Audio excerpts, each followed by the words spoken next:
I think it's just going to get weirder and weirder and weirder, and finally it's going to be so weird that people are going to have to talk about how weird it is. Eventually people are going to say, what the hell is going on? It's not enough to say it's nuts. You have to explain why it's so nuts. The invention of artificial life, the cloning of human beings, possible contact with extraterrestrials, the systems which are in place to keep the world sane are utterly inadequate to the forces that have been unleashed. Welcome back to Forbidden Knowledge News. I'm your host, Chris Matthew. Today my guest is Guy Anderson.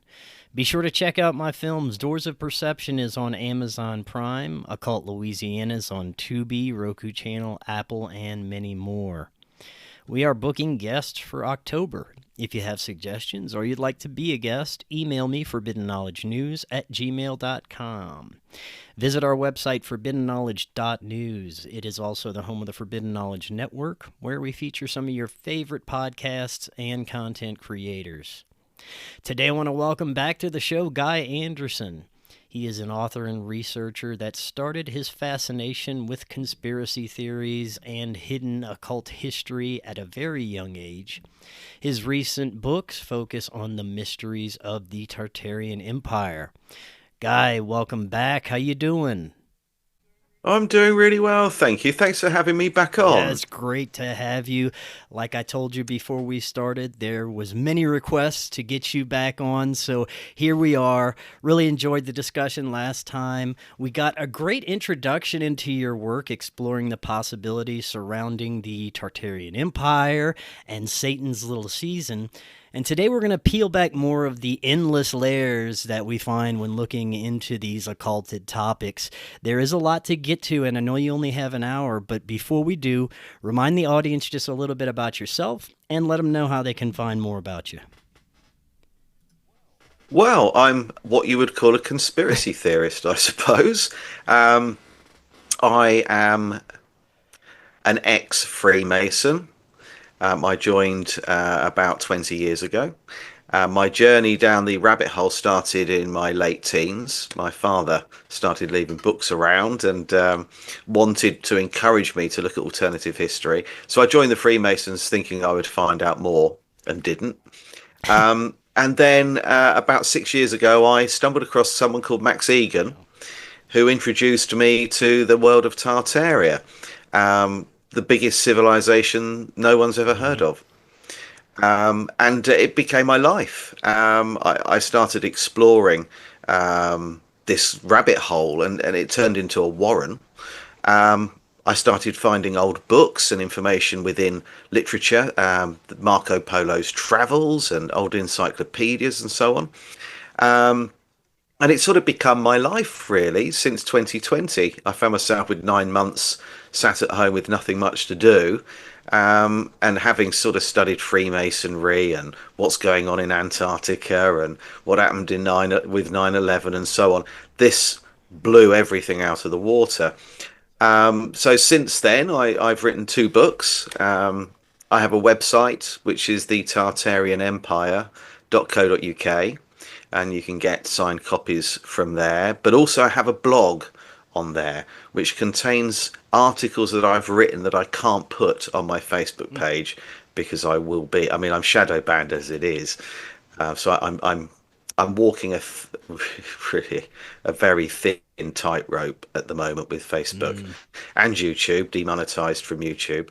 So yeah, I started a Facebook group. I wrote my first book, Tesla and the Cabbage Patch Kids, really to put all my notes down on paper, because my memory isn't great. I have to write everything down. And people started to buy the book, which led to the second book, Rise of the Clones, which is a deeper dive into human cloning. So here I am, 6 years on, and I keep uncovering more and more things.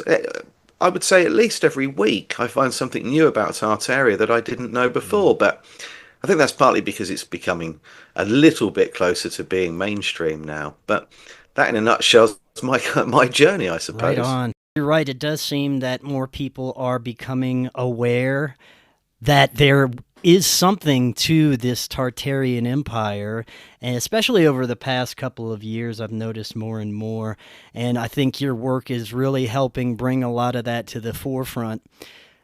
I thought today we could start with a bit of a timeline for the Tartarian reset, looking back at when everything started to get infiltrated. Right. Well, Tartaria goes back quite a long way. Originally, it was the Vinca Tartarian era, and that happened after Atlantis. So 50,000 years ago, you've got Atlantis, and then about 11,000 BC, it's gone. We have the deluge and what we now refer to as the Younger Dryas period. And then it comes back. It's reignited, and I from my research, I believe that there were survivors.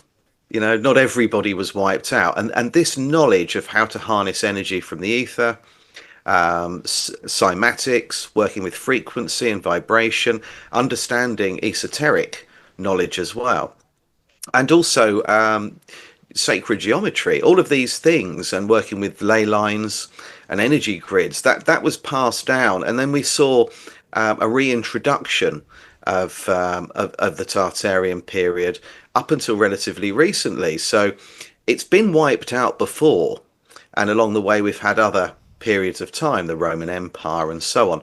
But Tartaria itself, it goes back a very long way to Magog, Noah's grandson. So that was really considered to be the beginning of it. And then we have people like Gilgamesh, who is considered to be a Tartarian ruler, and also Genghis Khan, King Solomon. These were all key components. See, the problem is our timeline has been altered. They've added 800 years to it. They did that in around the 1700s. And by them, I mean the Jesuits. And so really, we've got to shave a bit of time off. So people refer to the Tartarian period, which was 1,000 years, ending in 1776, as being the millennial reign of Christ. So if at 1776 we knock 800 years off, the year would have been 976 AD or CE. So we're not a million miles away from 1,000-year reign. And that isn't saying that Jesus ruled the empire or ruled the earth for that period of time, but kind of everything worked how he wanted it to. So we vibrated in a higher frequency. We understood the importance of frequency, from church bells to music and pipe organs, classical music. It's no coincidence that church bells, pipe organs, and classical music all are all at 432 hertz, which is the frequency of all living matter. It's the frequency of the earth itself. And then the Rockefellers changed that in the 1950s to 440 hertz and made it the standard frequency for music. They replaced the bells and so on. So it was a period of time where everything was built, as they say, by the angels. And by that they mean people with a higher level of intelligence, and perhaps not quite like us. But they built cathedrals, star forts, and the most incredible structures across the earth. And so 1776, we got the start of New World Order. Everybody knows that, I think. The back of the American dollar bill tells everybody there. You've got the Statue of Liberty as well, which was bastardized to show people that was now Lucifer breaking free of the chains. And we enter Satan's little season. So it was the Jesuits, and they slowly infiltrated from around the 1600s. Over a period of about 200 years, they infiltrated every organization, every government, every royal family, and every town and city, ultimately, to take over and take full control, as they still do today. When we look at the era that is supposed to be the millennial reign of Christ, you mentioned a little bit about the technology that was possibly used, and it would be a lot different than our modern technology, because much of what we have in our modern time doesn't benefit humanity in any real way, especially if you have technology that you can heal with. And you mentioned the changing of the tuning from 432 to 440 hertz. Maybe we could talk a little bit more about the level of technology that we're talking about and the effects it had changing that tuning. Yeah, sure. So cathedrals, I mean, cathedral really, I mean, some people will say now that it actually, the word is actually to do with where the, whoever is taking the sermon sits. That is what the name cathedral is based upon, but that's not true. Again, you know, a lot of our history has been falsified, and a lot of words have been altered. The meaning's changed with so many words that we use. United is a good example of that. But my favourite, and I'm going off piste here, my favourite is antibiotic. You know, we go to the doctor to get some medicine, and we're giving something that in Latin says against human life. You know, so cathedrals were originally cathode rails. And that is cathode. It's a center of energy. It's something that generates electricity, energy, if you like. So they were using cathedrals and churches and starforts as centers of healing, where you would go there, you would meditate, and you could balance your chakras, essentially. And that was the purpose of them. Because in the Bible, you know, no one ever told you to go to church. Jesus actually said specifically, don't go to a building to pray. You do it in solitude, and you certainly don't listen to someone telling you how to do it. And that's a false prophet. So, you know, we know that these buildings were hijacked by the Jesuits. And so through the bells, which were emitting 432 hertz, you had this sense of euphoria. The frequency was working to harmonize you. In Germany, they also had something called Tiergardens, and that's somewhere where you would walk your pets, your dog in particular, around the grounds. They resonated at 432 hertz to prevent your dog becoming unwell, or if it was unwell, to fix it. And of course, Raymond Rife dedicated his life to working on the Rife machine that was zapping cancer cells through frequency. Wow. And ultimately, as Tessa said, you know, in the end, everything is frequency, everything's vibration. But also in the churches, you had organs. Again, they were playing music at 432 hertz. So it was an experience to go into one of these buildings, and everybody was well. But by changing it to 440 and changing music as well to 440, people will come out feeling somber, to say the very least, but it can have a negative effect, and the music can too. You know, a lot of music today is designed to install fear or anger. You wouldn't see many people coming out of an opera house and wanting to start a fight in the street. And that isn't just down to the sort of people we're talking about, because there are some vile people out there that listen to this, the parasites. I'm talking about what the frequency actually does to the human body. So the Rife machine is a very good example of how frequency can heal. And that is what they worked on, because, you know, a happy nation was prosperous and productive too. There wasn't, from what I've read, much need for any kind of judicial process, because there wasn't crime, not as we know it today. Everyone had what they needed and everybody was well. And I guess ultimately a lot of crime, certainly here in the UK, is down to people not having anything. So they will steal. Now, if you remove that problem, if everyone has what they need, then you can eliminate an awful lot of crime. And also the need for drugs is removed, and alcohol too. There isn't any evidence to suggest that they really drank, or at least they didn't drink excessively. I was just about to ask you about the alcohol. You write about how it may have been introduced in a different way than we used it before. Yeah, I believe so. Alcohol actually does translate to ultimately to mean to detach yourself from your soul. And that's why we have spirits, the strongest alcohol of all. So I think we've always drank wine and things like mead and beer and so on, fermented, fruit that's fermented, but not in excess. And I think we've been encouraged to get drunk and become addicted in some cases to alcohol. I think there are a number of reasons for this. One, people are using it to numb their lives. They'll get through the working week knowing that on Friday they can get smashed, spend the weekend with a hangover, and then back to Monday morning and go through it all again with that glimmer of hope that at the end of the week they can go out and get smashed again. Some people have to drink every day, and I think that when you're doing it in excess, that there's an underlying problem that needs fixing. So I think it's been given to us as a crutch. So I think, and I'm no prude, I used to drink quite a lot, and I've tried a lot of things in my life, but I think that gambling, alcohol, pornography, I think things like that were introduced by the Jesuits, who before that were called the Phoenicians, to kind of poison our minds, really, and our souls and our spirits, to give us addictions. And also, of course, when you're drunk, you don't really know what you're doing a lot of the time. You say things you don't mean. And it can cause problems. A lot of violence comes from excessive drinking. And of course, the parasites love nothing more than watching us harm each other. That's one of their favorite things of all.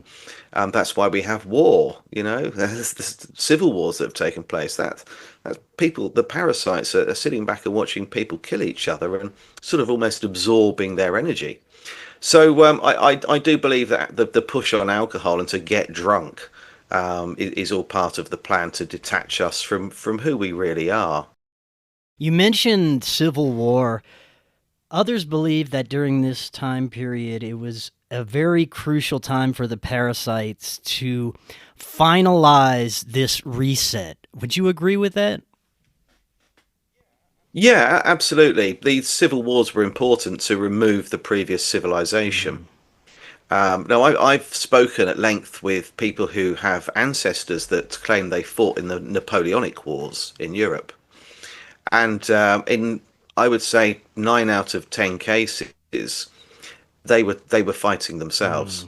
So they would see, once they got up close to the enemy, if you like, they would see that they were wearing the same uniform. They were carrying the same flags and banners. That this was an opportunity for them to kill each other. So we think, if you look at the statistics between 1776 and 1876, 3.35 billion people died in 100 years. So and if you look at the world population in 1776, it was only 770 million. So they wiped out more people than actually existed if we go from the narrative provided. So it doesn't make any sense. So I think war happens for a number of reasons. It's not financial. It's got nothing to do with who's making money, because the parasites don't need any more money, and it's fiat currency anyway, so they can put another zero on a bank balance and no one's going to know, and no one can do anything about it if they care. Yeah. So to go to war is usually to get rid of people and to get rid of architecture. So they'll carpet bomb somewhere. I mean, look at what happened after 9/11. We suddenly go over to the Middle East, and the first thing that we do, I mean, it's an illegal war to start with. We're going after someone no one's ever heard of. That's part of a group, a militia that no one has ever heard of before, or certainly not in any big way. And the first thing they do is bomb the site where they claim to have found the tomb of Gilgamesh. How did that help? What sort of military strategy was behind bombing a tomb? I thought they were going after a terrorist organization. So yeah, architecture, destroying evidence and reducing the population, and sitting back and loving every moment of it. Going back to the level of technology before the reset, many also speculate that as far as our transportation goes, we had much more efficient ways to travel, including things like airships. Absolutely. Yeah, when I first started looking into Tartaria, I couldn't find much on it. There wasn't anything really out there. I had to go on the dark web, and fortunately, I found a few things on BitChute, but there was nothing. There were no books or anything. And then I stumbled across a group of people referring to it as the Empire of Free Travel, and they were saying that that travel was free. You would board an airship on the Eiffel Tower, which was basically a Tesla tower, but also a docking station for airships. You would get on it there, and you would get off wherever you wanted to get off. You know, the next stop, or round the world, or over the world, depending on whether you think it's flat or a spinning ball. Right. You know, I've got no axe to grind either way, and I'd never criticize anyone for their beliefs on that, because I haven't been into space and I haven't circumnavigated either. So what do I know? But yeah, the Empire of Free Travel is how it's also referred to, and people were using airships, and of course they got rid of the airships by blowing one up. But the Hindenburg, incident, and they didn't want free travel. They'd refined petrol, oil into petroleum, and there was a big push with the Standard Oil Company, again the Rockefellers, one of the main parasitic families, seeing an opportunity to make incredible wealth by controlling the fuel needed for people to get from A to B. So yeah, but also the people also talk about vacuum tunnels too, and I think that that's what Musk is doing right now. I think he's reopening with his boring company old Tartarian vacuum tunnels, and I think they were using vacuum trains, and I think that they never stopped using them. I think certain families and certain people are getting from A to B very quickly, and that they're using these. I think they're very much still out there. You also write about the Desposini. Did I pronounce that right?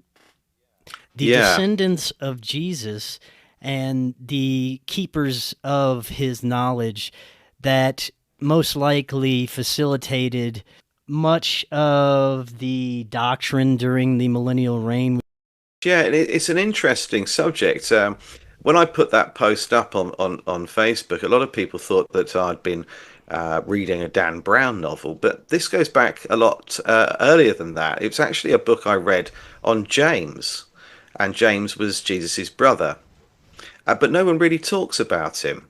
He was his older brother, and Jesus looked up to him. Obviously, when I'm saying Jesus, I mean Yeshua, but it's easier for this if we use Jesus. But James was his older brother, and it stands to reason that if we look at Jesus's relationship, for example, with Mary Magdalene, I mean, the Roman Catholic Church 1 minute said that she was a prostitute, and then they changed their minds, and now they don't say that she is. They were a couple. And I find it very unlikely that Jesus and his brother would not have had children. I think that's highly unlikely. And what sort of added to that was I recently went to Portugal, and I went to Tomar, which is the home, if you like, the base of the Knights Templar. And it's named Tamar after Sarah Tamar, allegedly the daughter of Jesus and Mary Magdalene.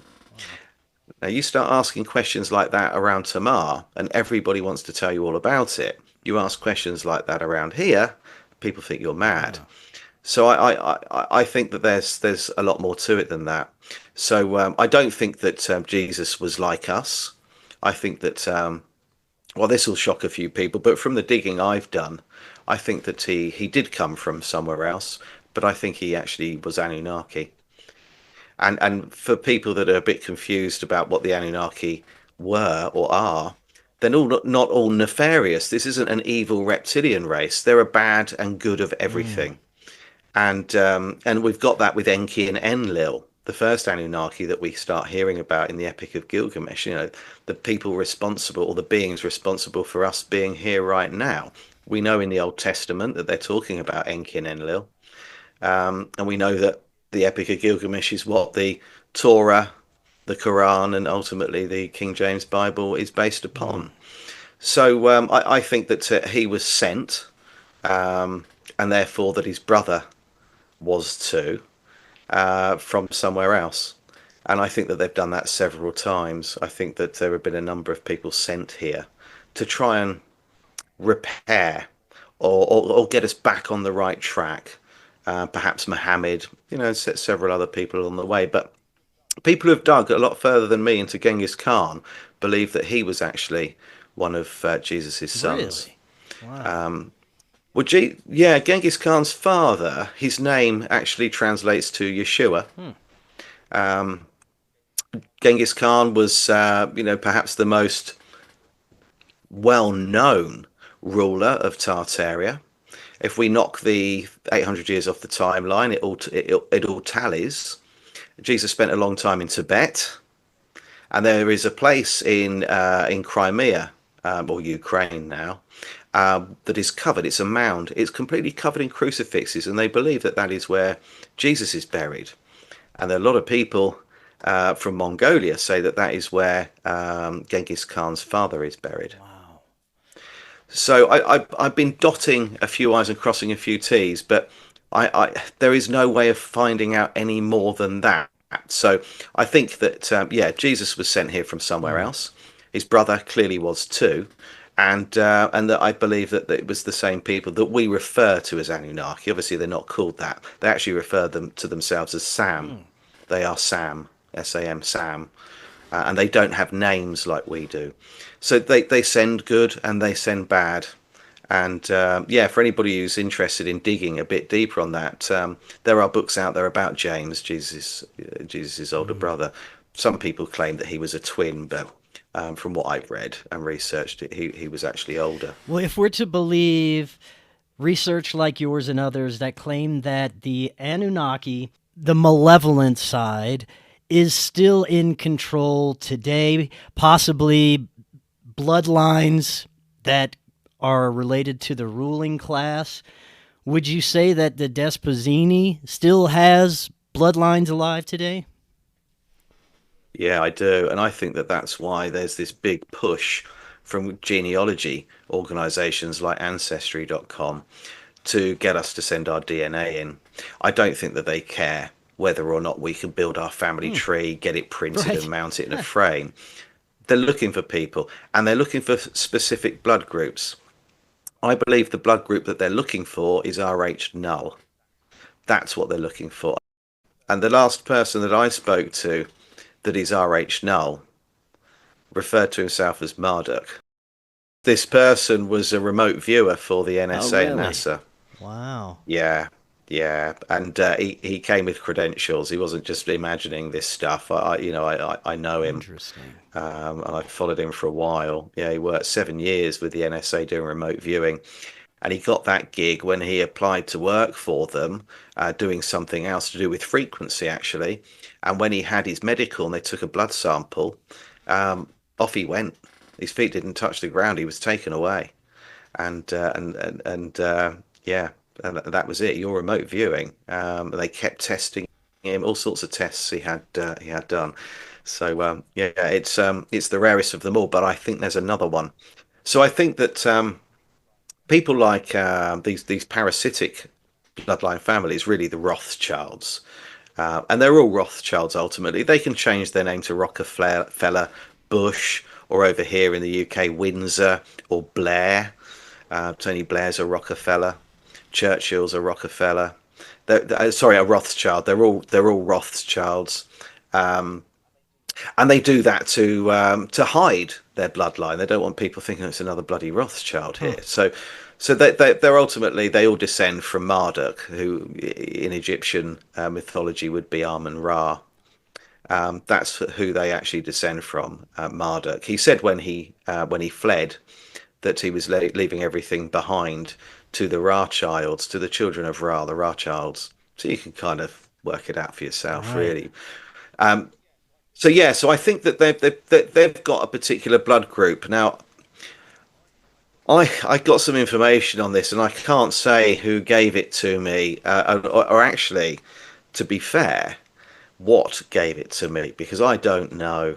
I mean, it was weird, but they're saying that this isn't, they're not human like you and I. these people, whether we're talking about the Rothschilds or Rockefellers, they're not the same as us. They're not. They don't have the same DNA. They do not have the same blood. They don't love. They don't have the emotions like we do. They have no creativity. There's no artistic element to their genetic makeup. They are nefarious. They're dark, very low vibrational. On the other hand, you've got people that have come here to enlighten, to guide, and to help.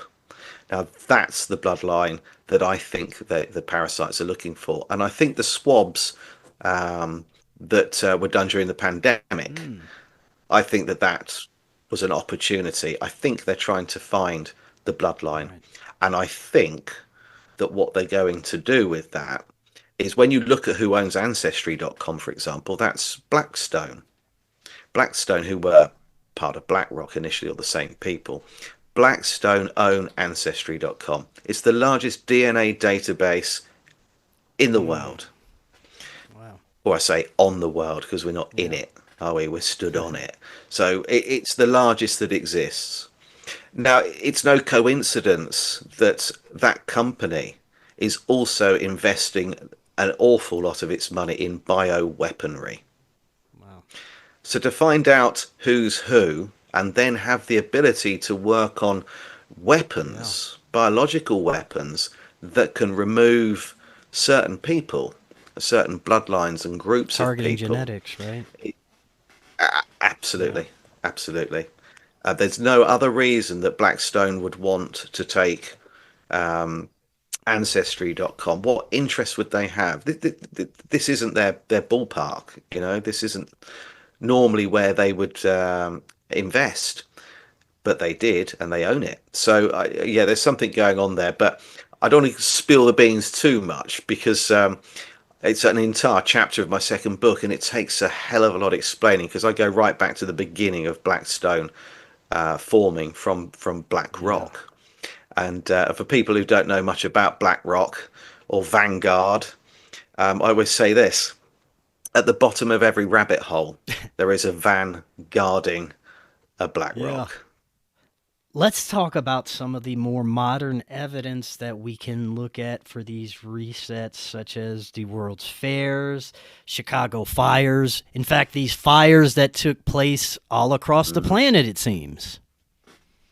Yeah, I mean, everywhere. They either had a fire or a flood. Even the little town up the road from me, it's got a population of about 15,000 people. They had a fire.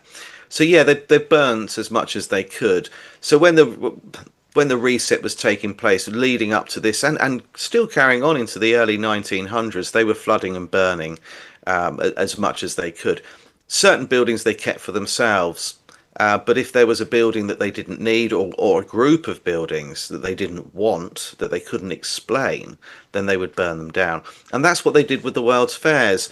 They were a whitewashing and brainwashing exercise to show the new civilization that actually look at what we can achieve, and come in and marvel at the technology that's going to be available soon. But this was all antiquitech. This is reverse engineered technology. And the buildings, they were painted white. And they were painted white so you couldn't see that they had aged and weathered. And you could just pick one, the Chicago World's Fair, and just go onto Wikipedia or Google and say how many blocks, how many granite blocks, how many panes of glass were there, how many bricks did it take, how much tarmac or concrete, or what did they need, what were the components needed, and the quantity of those materials, and then find out where the nearest quarry was. Wow. And you'll find that there wasn't one.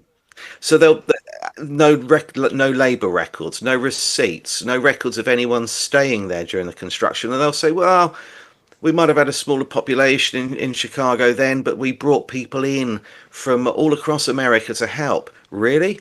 Well, who was building the buildings in their towns and cities at the same time that this was going on? So it falls apart quite quickly, and you'll find any World's Fair, the architect responsible, according to the narrative, won't have built anything like it before, and nothing like it ever again. And then they all have these accidental fires. But the key is that it's the word great. So you got the Great Fire of Chicago.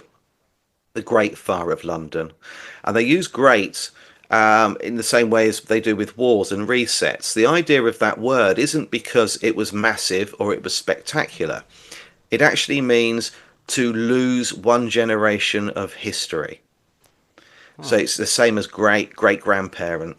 So your great grandparent tells your grandparent a story and they lose a bit of it. Your grandparent tells your parent, they lose a bit more. They tell you, you lose a bit more. You then tell your children the same story, and it's completely different to what your great grandparents said, and you've lost half the information. And this all kicked off with the Great Fire of London. The Great Fire of London in 1666, and with dates they added 1,000 years to the timeline because it's easier than adding 800. Yeah. So the Great Fire of London was 666, the year that took place. And what they did then was the Vatican declared everybody internationally deceased. And at that moment in time, we became a dead legal fiction. In the States, you refer to it as a straw man. That started with the Great Fire of London. That was the reset. Wow. So great means to lose a generation of history and knowledge and memory. That's what great means.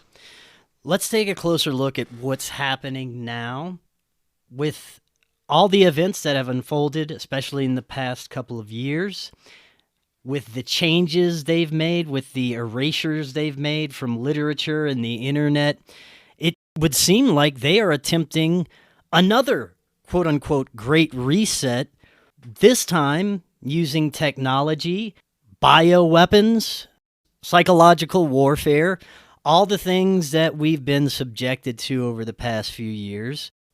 It seems to be ramping up every year. Now we have AI, which has showed up this year more powerful and bigger than ever. And it seems like there's an attempt to implement AI as a governing force for the planet. So talk a little bit about what you see happening now and some of the reasons for it. Well, they're depopulating.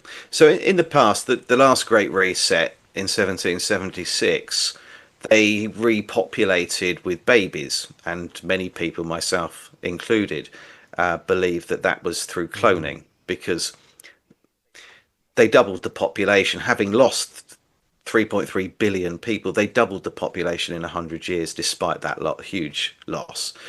And it's not possible to do that naturally. And also, if you look at the Cabbage Patch Babies through the postcards or the films or any of the propaganda, they're all Caucasian. They're all little white babies. So the Jesuits repopulated and whitewashed history. So it wasn't just buildings they were whitewashing the civilization too. So, and those children were needed for the Industrial Revolution. And that's where miners comes from. That's why you refer to a child as a miner, because they were the ones doing the mining. And if you look at any images of the Industrial Revolution, it is children working in the factories. Where are the adults? They don't appear in any of the shots that you see. Now, they must have been doing something. I think there just weren't that many adults around in comparison. So they repopulated with babies. And cloning technology is nothing new. It's in Adam and Eve. Taking a rib, making another. The Epic of Gilgamesh, the Elohim. They all talk about it. But this time they've got AI. We know that AI is replacing a lot of jobs. We know that robotics are too. And I think that what they're now doing is there's a big push on us becoming dependent on using things like ChatGPT, which is learning from us. How we communicate, it's sort of using that to become more human itself, more sentient. And I think that's the big push. I think they're going to get rid of us. I think 2020 was the beginning of that. I think that they're using not just medical interventions to harm us, but we're being attacked through frequency too. The cell towers are doing all sorts of damage. Here there were some calves born recently where they've got a mast in the field and they were all born blind. The last time I checked, which was over a year ago, there were 32,000 independent reports just in the UK on the harms of 5G. So we know that they're attacking us through that. They're fluoridating our water, so our pineal gland doesn't work properly. They're putting rapeseed oil in our food. They're chemtrailing. The farmers are struggling. In America, you've got Bill Gates buying farmland so he can not grow crops. They're slowly poisoning us, and it's like the boiled frog. You know, the frog in the boiling pan. It's a slow burn. We don't realise because it's gradual. We are being killed. They'll need a certain number of us. My guess is going to be about 500,000, and AI will take care of everything else. Now, we need to stop that from happening. I think at the same time as well, they're homogenizing us. We all look the same, we all eat the same stuff, we wear the same clothes, we watch the same things, we use the same gadgets. There's a big push for digital currency, one world government. We're going to have one religion, one ruler, one currency, and kind of one ethos. And behind a lot of this is Tony Blair, the former Prime Minister of Britain, who's a Rothschild, and he, so I've been told, will soon become the European Prime Minister. And he's pushing for one world government and one world religion. He actually has his own faith organization trying to push this narrative. He was very, very outspoken during the pandemic. I thought he'd disappeared. You know, he was prime minister for a bit, caused an illegal war, disappeared into the sunset, got a pat on the back for it, and then he goes quiet. But he popped out in 2020, and he's now bigger than ever. And if you look at the predictions of Dolores Cannon into who the next Antichrist will be, she described him to a T, apart from one thing. A lot of people have said, well, she said that he would appear on the banks of the Nile. Well, he did. He owned land there and was seen there exactly when Dolores Cannon said he would be. So Tony Blair is going to spearhead this reset. It's in plain sight. When he became Prime Minister, there were a lot of campaigns to stop people from voting for him. And these pictures of him were depicted with demonic eyes. So there are people out there that know. But I was sent an MI5 document that had... You had to read between the lines, but it referred to him as the Antichrist. Really? It's declassified. Yeah, you can find it online. That's funny. We have so many people looking at either Trump or J.D. Vance as being the next Antichrist just because of all the agendas that are attempting to put in. But you're saying no, it's Blair. They're all cousins. Yeah, that's what I believe, and that's the information I've got. The idea with they're all friends. I mean, that's the first thing you have to understand. That these are blood relatives. So you might see Trump arguing with Putin, or it could be Keir Starmer having a row with somebody else. They're friends. They're all friends. And the rulers are all bloodline families. Trump's a Rothschild. They're all Rothschilds, ultimately. One gets to play the bad guy. The other one gets to play the good guy. They're all bad. They're all bad. They're parasitic, just because they've changed their name. So some will sort of lure you into a trap, a sort of sense of false security, really. You might think that they're doing some really great things right now and they're going to change the world for the better. That's exactly what they want you to think, so you trust them. But again, it's the boiling frog analogy. You're going to suddenly be hit with something that doesn't stack up. I mean, in America, you've got the asylums. They're talking about the asylums again, aren't they? That they're going to start filling asylums up and return to how that used to be. And we're also going to see World's Fairs again. And it's kind of like we're going back to what happened in 1776, Wow. So my bottom line is, don't trust any of them. Don't believe any of them. You've got to turn the news off. You've actually got to. And I know it's painful because people want to know what's going on. You're not being told the truth. So don't listen to it. There was a survey recently done, and it was, over here we've got the BBC, British Broadcasting Company, but I call it blatantly buggering children. Because that's really the ethos of their organisation. if you stop someone in the street who's never watched the news, never read a newspaper in their life, and doesn't own a television or a radio, 90% of those people will be more informed about what's actually happening right now than people that watch the news every day. Yeah. That tells you everything you need to know, Right. surely. You've got to turn it all off because it's propaganda. So if you don't take any notice, if no one watches the news, no one reads the newspapers, no one listens to the news or shares clips of, did you see what Trump just did? Did you see what Keir Starmer's up to now? And King Jong-un's just said this. Turn it off. Turn it off. If no one's listening, there'll be no news. We're fueling this. We've got to switch off now. And it's so important we do that quickly. I saw you post recently about the dead internet theory. In my perspective, this also connects to something controversial that's often brought up, the possibility that certain people don't have a divine spark. They are what you'd call NPCs in this reality. This may be directly connected if the dead internet theory is correct, but for those that may not be familiar, talk a little bit about that and some of the insights you've gotten from it. Yeah, I mean, again, I've mentioned her before, Dolores Cannon. I mean, she refers to these people as soulless, and she estimates that, or estimated, that 80% of the population do not have a soul. And that sounds really awful. It's sad, isn't it, to hear that? And but I don't think that it's actually that accurate in a description of someone. I think what she's saying is about 80% of the people don't have this connection that makes us question things. So I think that it's boiled down to the reason you're doing this podcast and the reason I'm talking to you is because for some time you and I and people like us, the people watching this, have felt that things that go on are wrong. And this might go back to school. It might go back to sitting in a maths class and thinking this is pointless. I don't need to know any of this, and staring out the window.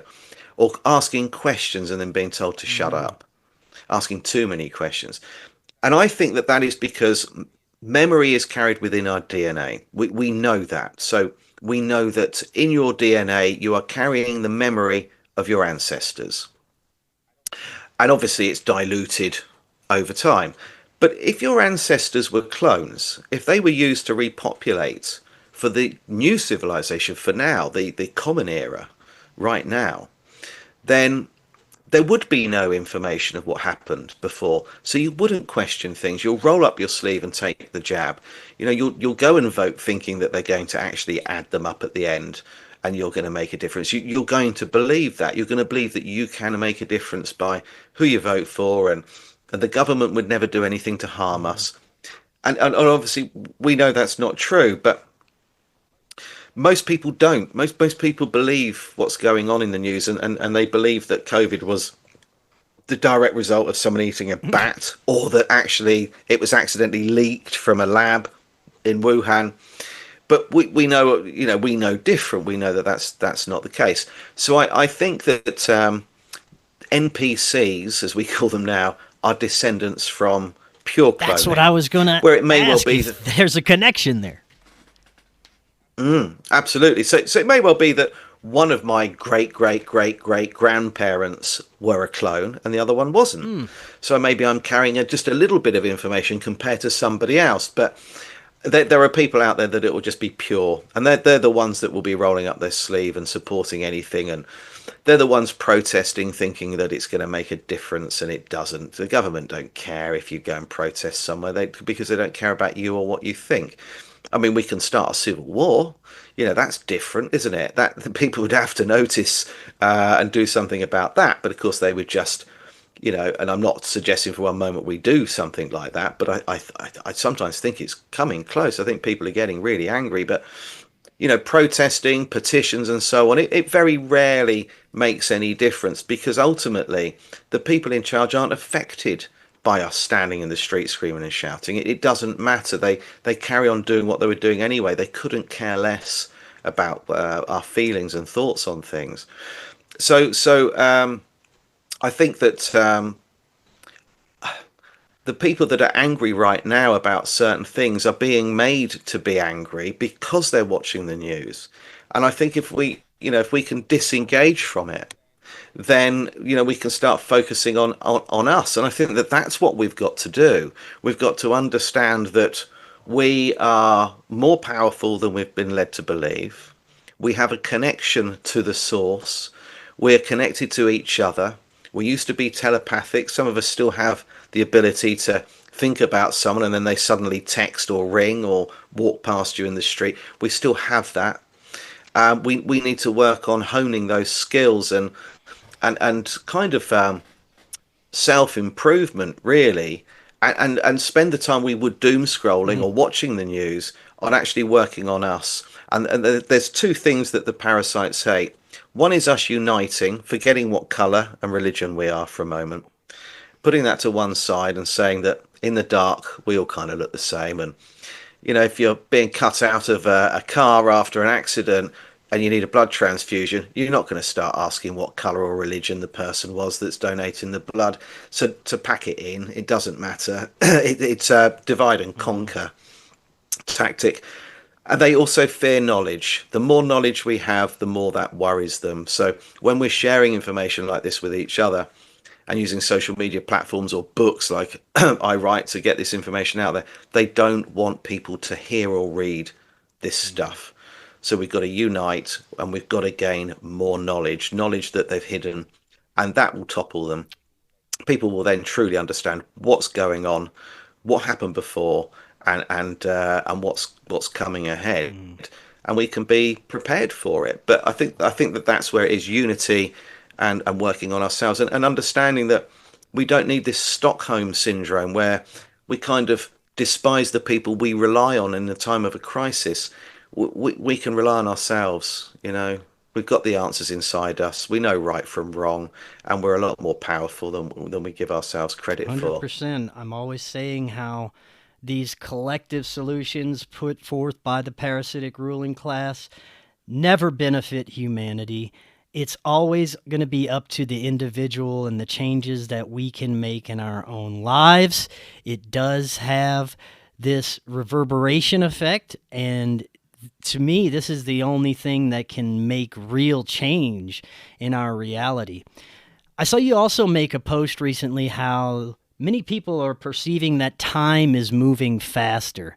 And being that time is a construct to begin with, this is very concerning. I imagine it could cause a lot of problems for humanity in general and for the individual person, problems mentally with their health, emotionally. Basically, everything that we perceive based on time is going to be stressful for the human. I totally agree. And I put that post up because I thought it was just me until recently. And a couple of people that I've spoken to that they're not on board with what I believe. They've said, well, the reason you think time's going faster now is because you're getting older. And I said, well, that's not relevant. My age has got nothing to do with how quickly time feels that it's traveling. And I understand that it's it's man-made. It's not a real thing, but we do have an internal body clock. We as when we were primitive, then we would have been dependent upon sunlight, natural light. So we would have got up when it's light and gone to bed when it's dark, and perhaps slept a bit more during the darker months and been more productive during the summer months. So there is an internal body clock, and I started mentioning it to younger people, in their 20s, saying, do you feel like time slowed down? And that's what I said, because I didn't want to lead them to thinking what I thought. No, I've got the opposite problem. It seems like it's going quicker. Ever since the pandemic, it's like it's going quicker and quicker, and I keep having to change my clock. Or anything analog. I keep having to change the clock on my cooker and the clock on the wall. And I thought, well, I don't know how this has happened, but I think that 2020 was a major reset. It wasn't just about an exercise in control and seeing what they could get away with. I think that it was a lot bigger than that, and that they have manipulated time itself. And I think they're speeding things up So we feel like we're rushed. We're not having time to think. I speak to people quite often who say that they don't have time to read. And it makes me want to throttle them because I think I see your activity on Facebook, and one person in particular who doesn't have time to read will like every single comment on my posts. Yeah. And if one of them's got 1,000 bloody comments, she will have sat and liked every single one, but she hasn't got time to read. And I think you have time to do everything you need to. You're just not using it wisely. And I think that we've kind of been pushed down this road. We haven't got time to go to the gym. We haven't got time to cook properly, so we'll grab some fast food or a microwave meal. We've been pushed that way. So I think turn your phone off for an hour. When you get in from work, turn your phone off for an hour. Make something to eat. Don't go on your phone. I get messages from people at 2 o'clock in the morning. I'm thinking, what are you doing at 2 o'clock in the morning on your phone? Yeah. I understand if they work nights or Yeah. something, but these aren't doing that. They're still wide awake. I'm thinking, you're doing exactly what they want you to do. This little device and this social media platform is now your life. But actually, your life is outside in nature with people you love. And it is not scrolling on endless sort of doom scrolling, and I think that it's people are wasting a lot of their time, and I think that we've been encouraged to do that, but there's definitely something going on Because attention and I seems to think be the that new currency. Our attention, yeah, our energy that we put into things feeds the machine. And the more time we spend feeding the machine, the less time we have to work on ourselves and to make the beneficial changes needed. definitely. I think keep us distracted. It's key because my dad used to say this when I was a kid. I would buy the Sun newspaper, which is about as bad as it gets over here. It's one up from a comic, and full of all sorts of nonsense. But he used to say to me, and I bought it because I used to do the crossword. That was it. I liked the crossword in it, and it was harder than the one in the Times newspaper. But I used to, anyway, that's just what I did in my lunch break at work. And he said to me, never read the front page. If there's anything important and they have to announce it, it will be a small article on page 2 or page 3. And he's right. We're distracted by things that aren't actually real, by events that aren't taking place, by a potential problem in a country that doesn't actually exist, and I think that is the issue here. They're distracting us. They're taking our time away, and there are a lot of rabbit holes to go down that are there to misdirect. So I think it is using your time wisely. So like myself, I go on social media twice a day, once in the morning to post something and reply to anything from the night before, and then sort of after my dinner, I'll go on for an hour just to reply to anything that I've got during the day, so people don't think I'm ignoring them for 24 hours. But there are people that are on it constantly, and I don't know, are they at work? I mean, does somebody know that they're doing this while they should be working, or are they not working?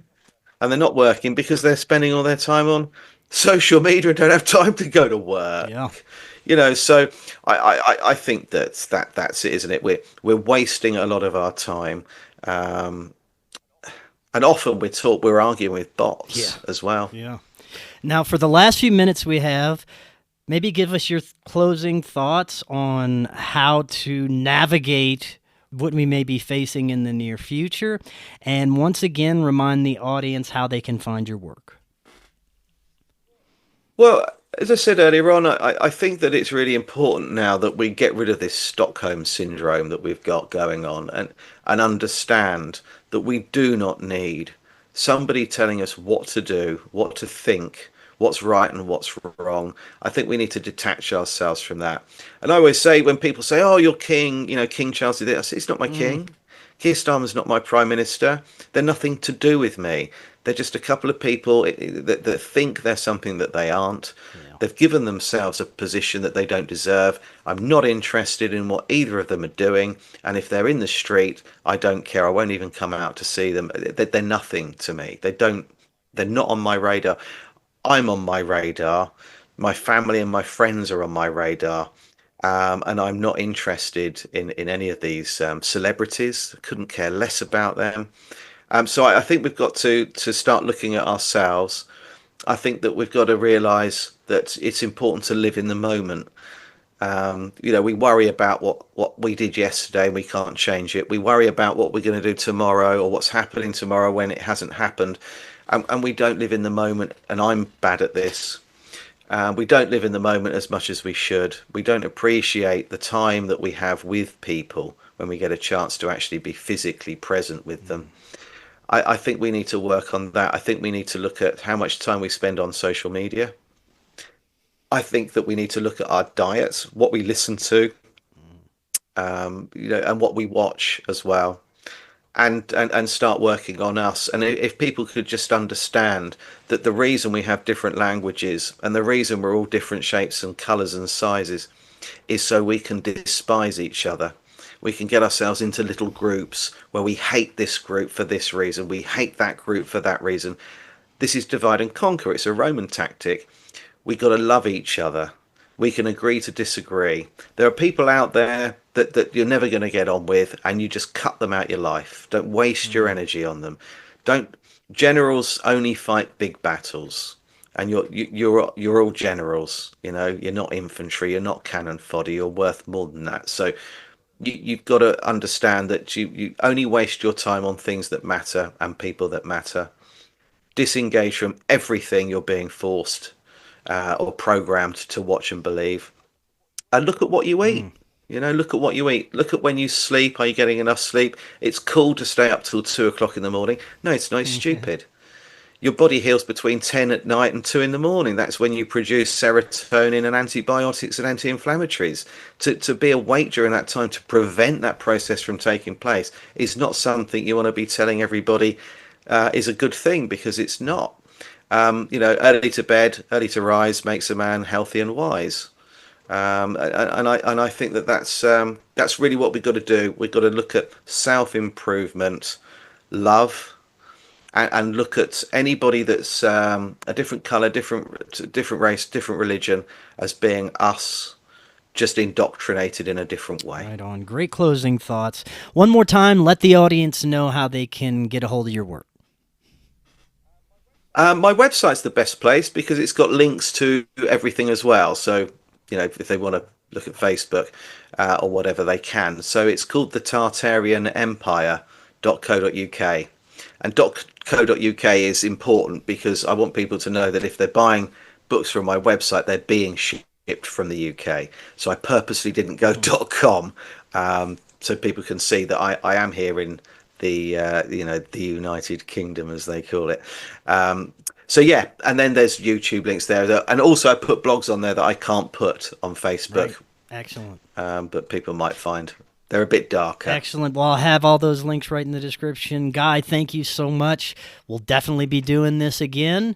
And until next time, everyone, have an excellent evening. We will talk again tomorrow. See y'all then.